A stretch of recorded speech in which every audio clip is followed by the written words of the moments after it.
There are three things that are going on now, the three most important things that are going on to great extremes that have not existed since the 1930 to 45 period.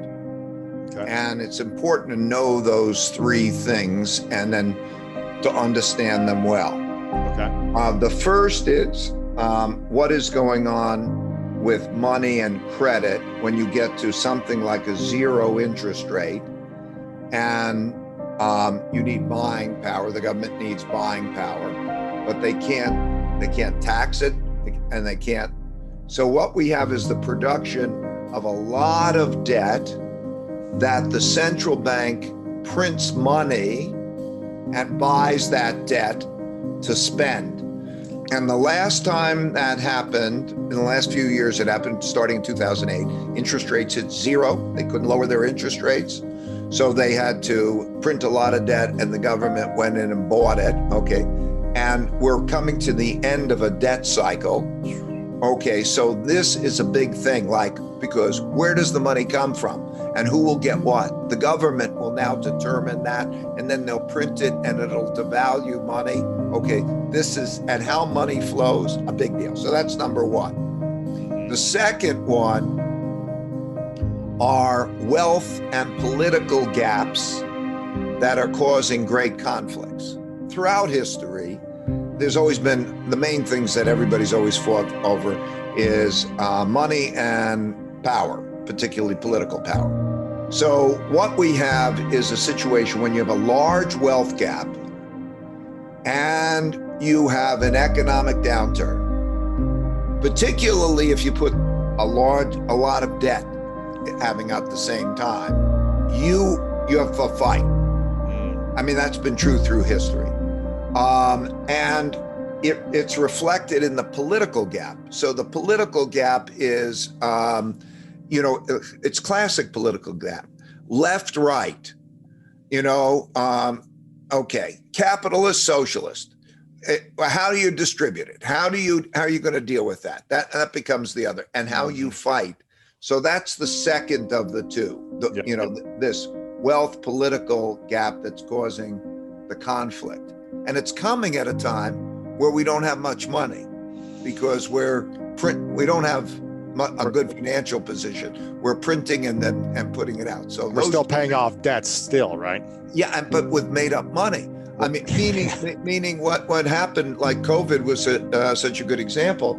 Okay, you have COVID, and a lot of people and companies had falls in their income that would be ruinous. Okay, if checks didn't go out, we would have had a revolution. Right. And so those checks, and how do you save everything and so on? Okay, so, and it's not like the government had real money. Like they didn't have any money. They already owe a lot. So they just printed more money to give. So they made more debt, and then the government and the Federal Reserve printed it, and the checks went out, which diminishes the value of money and so on, and changes things. Yeah. So then the third thing is the rise of a great power to challenge an existing great power. So the rise of China to challenge the United States. In all history, there are world orders. What that means are they're the dominant power. It's like in nature almost, the big bull or something. Anyway, there's the dominant power. And then what happens is in 1945, we entered the American world order. The United States won the war, and it ended. And then in 1945, the winners of the war carved up the world. We had 80% of what was considered money at the time, gold, 80% of the world's money, essentially. We counted for half the world's economy, and the rules were set in the United States, basically. That's why the United Nations is in New York, the World Bank and the IMF are in Washington, D.C., because we began the American century. Okay, and then we are now at a time, we've never had another power challenge us in the same way. There was the Soviet Union, but they were always a fraction of the size economically, so couldn't compete on that same basis. They had nuclear weapons, but they didn't have the economic power and so on. But now we're dealing with China coming on as a power. I spent a lot of time in China over the last 36 years, by the way, and I admire how they're doing a lot of things. Right. I mean, I know it's controversial to say that, but in terms of like, they're a power. Yeah. Whoa! Like since Big I started going there, their average income has increased by 30 times. You know, so they're a comparable power, and they're also growing faster, and so that has an effect. So those three things are things that never happened in my lifetime before, but happened before in history, which led me to do the studies of what happened in history and the lessons I could gain. What is that? Those three things, money and credit, wealth and political gaps, and the rise of China.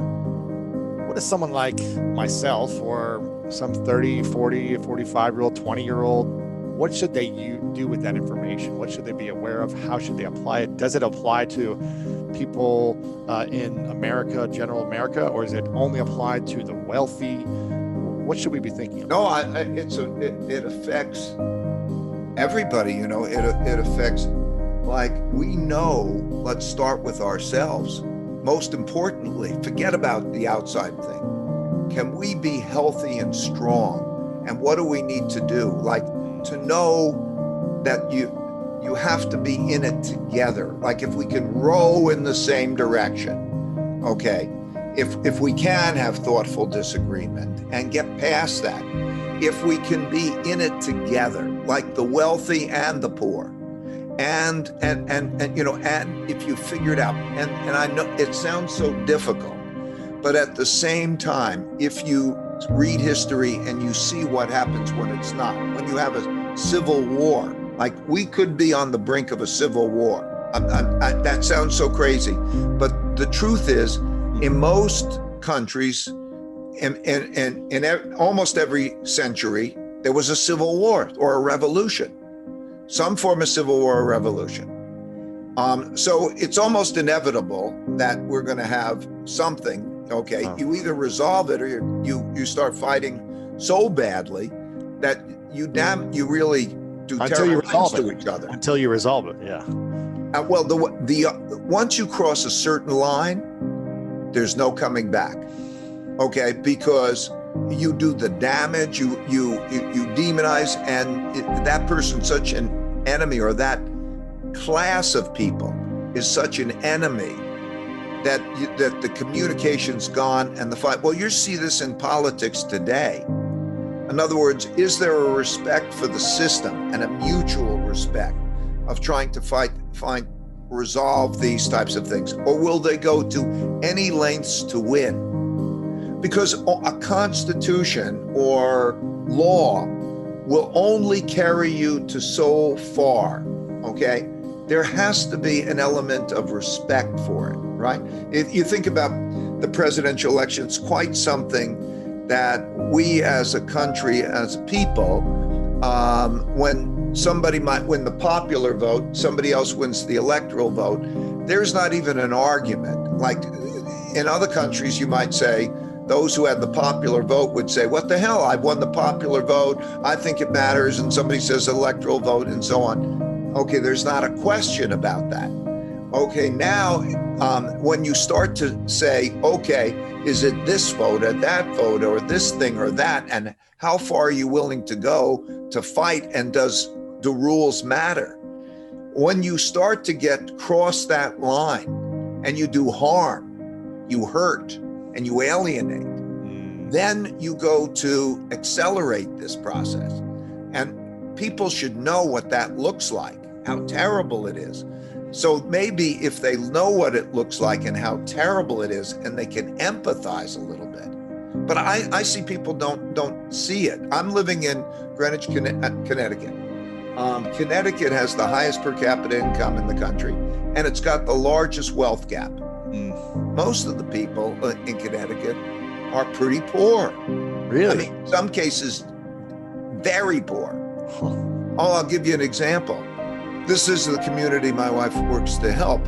High school students. 22% of the high school students in Connecticut are either disengaged or disconnected. What that means is disengaged means they have an absentee rate which is greater than 25% and they're failing classes. They don't show up to class. That's right. They show up,